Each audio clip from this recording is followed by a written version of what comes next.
the sports podcast with the youngest, most daring, intrepid, gutsy, fearless host on the planet. Get ready for Jake's Takes. Here's Jake.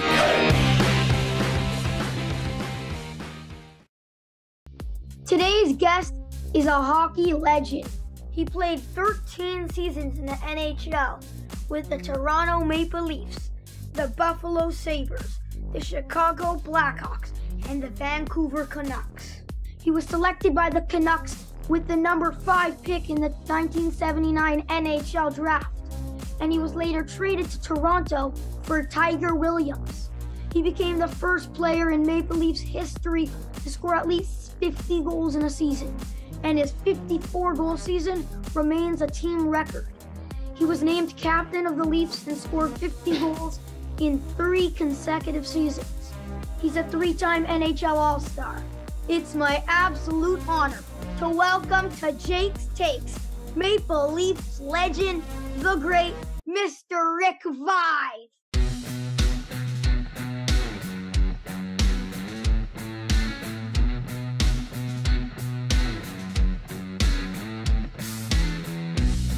How you doing, Rick?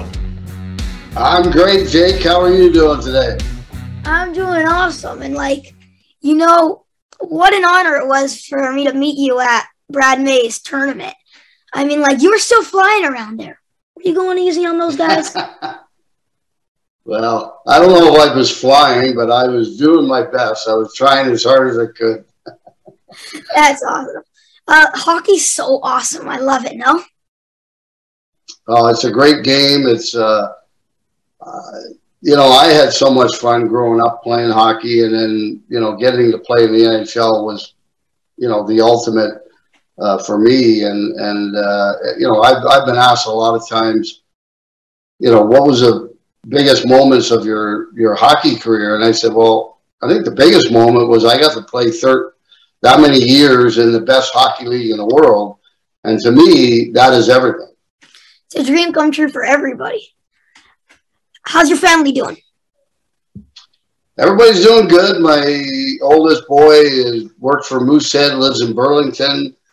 They have a little boy, our grandson, who's 28 months. And my youngest is still playing hockey. He's playing in the ECHL in Cincinnati as a player assistant coach. So my wife is in Burlington looking after my grandson today. So everybody's good. That's good. So let's talk some hockey. You good with that, Rick? Yep, I'm ready. Okay, let's talk about the past and the present. But let's start with your career. You were a goal-scoring machine, becoming the first Maple Leaf to score 50 goals, and then did it for 3 consecutive years. And you still hold the franchise single-season record. But I read that even while scoring so many goals, you felt little joy in those years. Explain to me why. Well, I mean, I think the biggest part is that we didn't win. When you get to the National Hockey League, I mean, I remember growing up, we were never allowed to stay up and watch the games past the first period. But my dad would wake me up every year when they gave out the Stanley Cup. And that stuck in my mind for many, many years. And when I got to the NHL, that was the goal, was to win the Stanley Cup. We never got close. And, we played for an owner, Harold Ballard, who was, he wasn't a bad guy. He didn't treat us horribly, but he was cheap and we were probably all underpaid, relative to the players on other teams in the league during that time. Yeah, my grandfather always tells me how Harold Ballard was apparently the worst owner ever. Can you tell me a story about Harold? Because you probably have tons of juicy stories.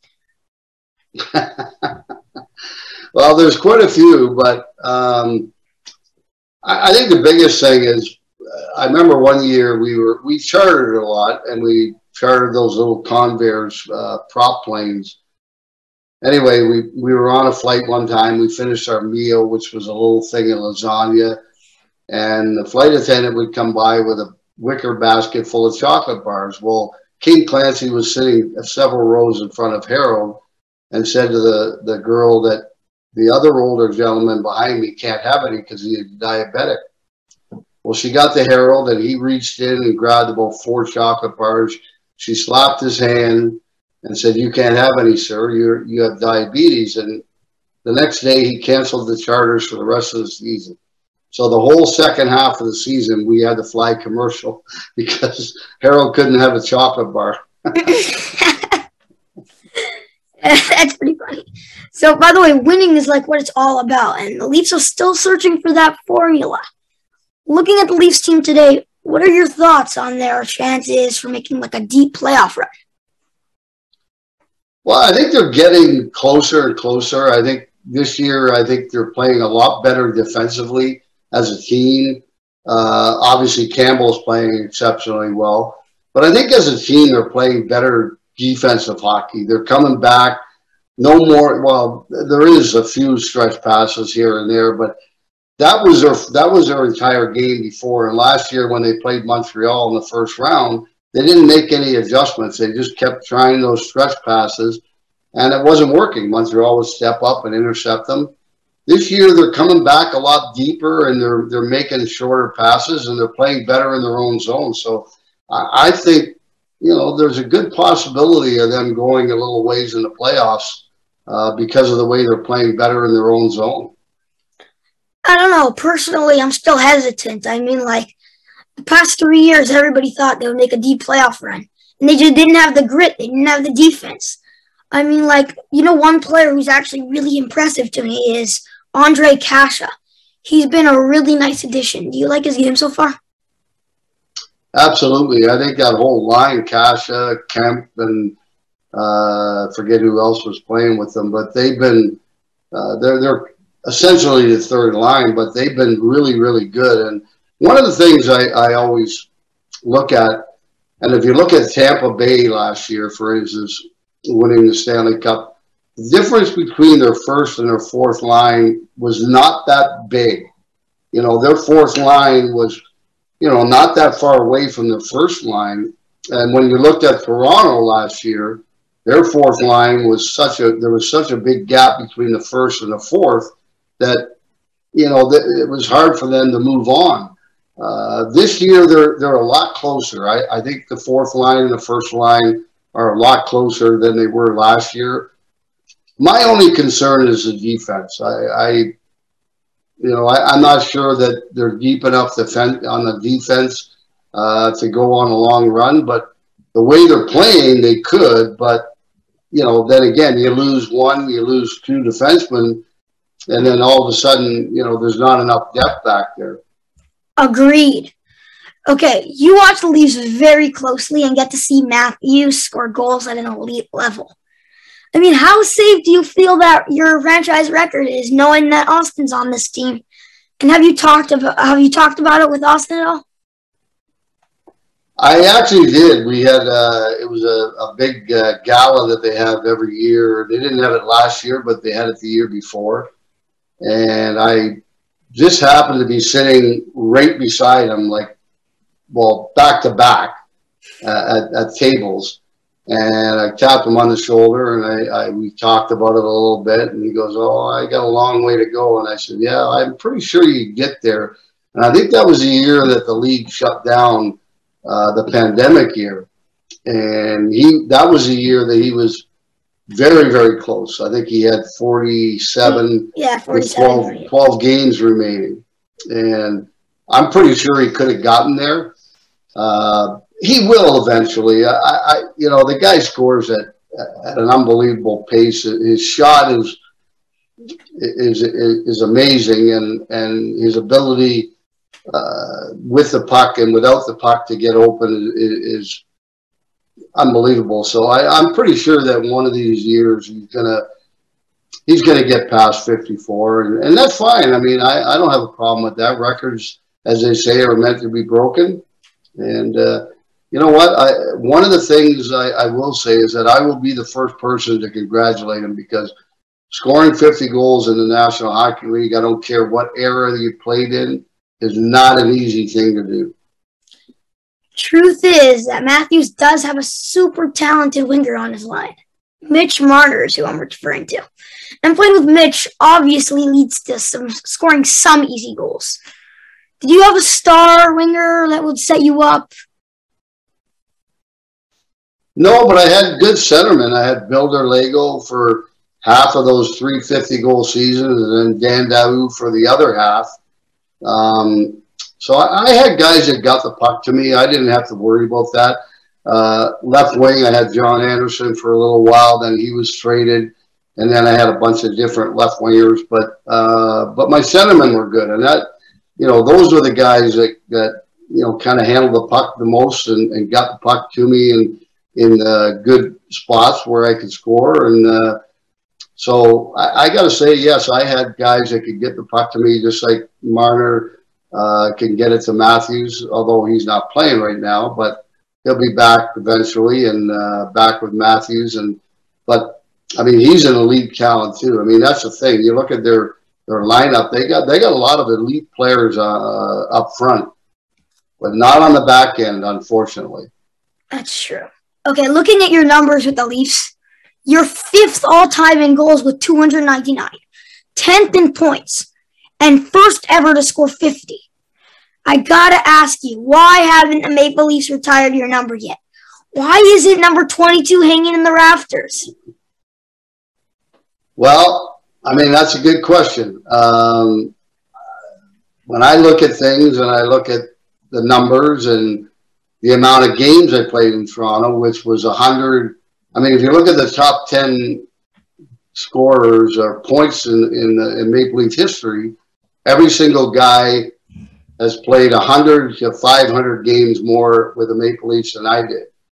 And so when you look at that, it is what it is. But I was hoping that one day that would happen. It would be an awesome honor. It would be just fantastic, and to have my family there. But I haven't heard anything, so as of now, I just assume that it's not going to be, and live with it, I guess. I mean, I know the 40th anniversary of the first 50th goal is coming up this March, and they don't play on the 24th, which is the actual 40th anniversary, but they play on the 23rd at home. And who knows? Maybe something will happen that night. I don't know. I mean, a couple years ago, they gave out the number to Nikita Zaitsev. No disrespect, Nikita, but Nikita Zaitsev? Rick, you scored 50 goals 3 times. Nikita Zaitsev, come on.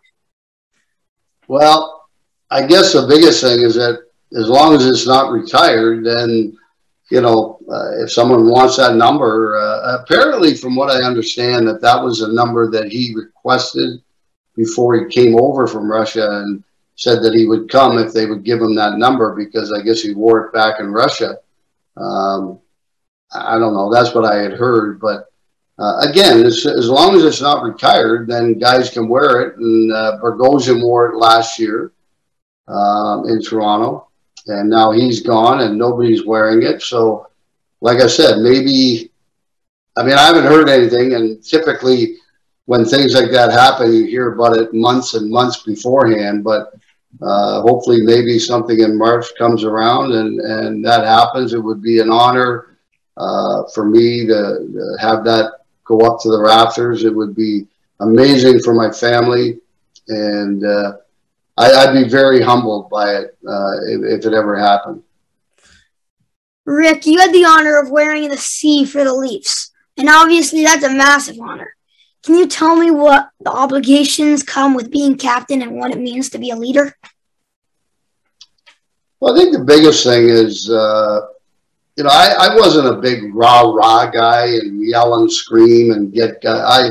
I was more of a quiet type leader, and you gotta be aware of all the guys in the room and what they're going through and what's happening.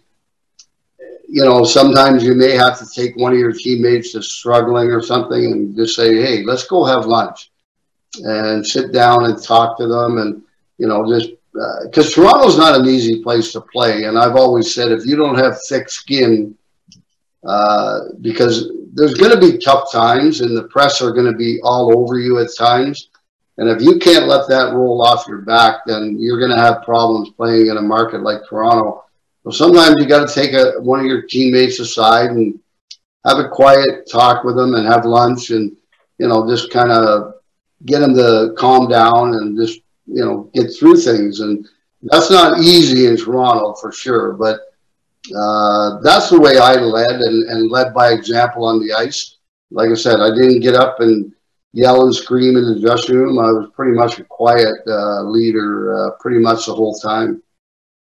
You just be like, hey, sit down, have a sandwich, get your groove going. Yeah, I mean, everybody's different. And one of the biggest assets that I had was my ability to communicate on a level with everybody. And when I got into coaching after I played, that was the biggest reason why I had success coaching, was because I communicated very well with my players. That's the way I did it as a captain, was communicate well with the guys that were maybe going through a tough time and trying to get them out of that by communicating and talking and sitting down and just ironing things out and getting them at ease and getting them ready to play rather than thinking about all the things they're looking at in the papers or on the TV stations or radio stations or whatever it might be. Okay, Rick, right now on Jake's Takes, it's game time! We're playing some rapid fire. I'll ask you a bunch of short questions and you answer them as quick as you can. Deal? I got it. Ready? Let's go. I'm ready. Who's a better goal scorer? Austin Matthews or Alexander Ovechkin? Ooh, that's a pretty close one. I would have to say they're pretty darn even. I think Ovechkin right now is probably the best because he's got the most goals, but he's played a lot longer. So I would say Ovechkin right now. What's stingier, Jack Campbell's goals against average or Harold Ballard's 1980s bank account? I would say Harold Ballard's bank account. Funniest teammate you ever played with? Oh boy, played with a lot of funny guys, but I would have to say probably one of the funniest was Builder Lego. Describe Don Cherry in one word. Oh boy, I don't know if I can say that word on air. I'll just go with idiot. Fastest player you ever played with? Stu Gavin. Best coach you ever played for? That's a tough one. I didn't play for that many great coaches, but I'd say the best guy I played for that made me the best that I was probably Mike Nicolai. Besides for your family, which friend do you speak to the most? Probably Dan Daoud. If you were a GM and could pick any current player for your team, aside from Connor McDavid, who would you pick? I would say probably Sidney Crosby. We got a winner! Rick Vaive, you just put that top shelf where Mama hides the cookies. How did that rapid fire feel? Oh, that was great. That was great. It was. It's kind of tough when you got to answer questions quickly. So I think you did a pretty good job. What do you think? You did a very good job. Very good job. Before I let you go, I just got two more things I want to ask you about. That good? Yep. Okay, so all hockey fans dream of the chance to play in the NHL. We think of it as a perfect life. Getting to play hockey is your job. But tell me the challenges and difficult things about playing in the NHL that fans don't really know or appreciate. Well, there's a lot of things. I mean, obviously, the pressures of, when you're not winning or you're not playing well, from the press and the fans.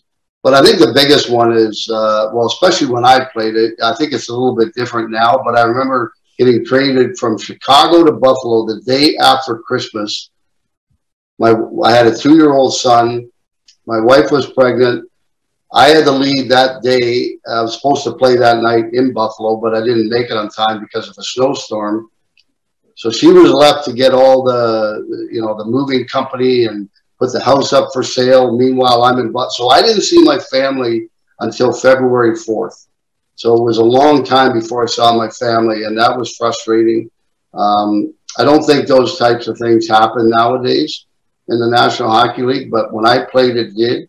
That was very, very frustrating. And then even when I got traded from Toronto to Chicago, 3 days before training camp, I had to leave right away, and I didn't see my family until October. So those were very, very tough things to go through. Okay, last question. You scored a lot of goals, some bigger than others. But which goal stands out the most as the most memorable? Well, obviously, I think the 50th, the first time against the St. Louis Blues and Mike Liut. To become I didn't even know until I got to about 45 goals that, because one of the press guys came to me and said, you know, you could be the first player to score 50 goals as a Maple Leaf.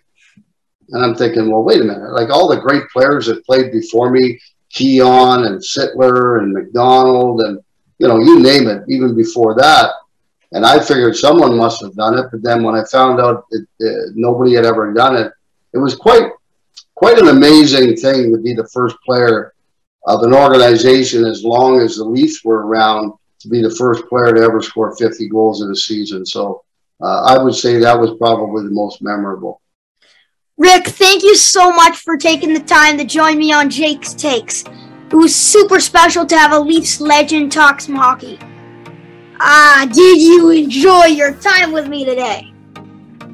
Jake, it was great. You got some great questions there, and I really enjoyed it. Thank you very much.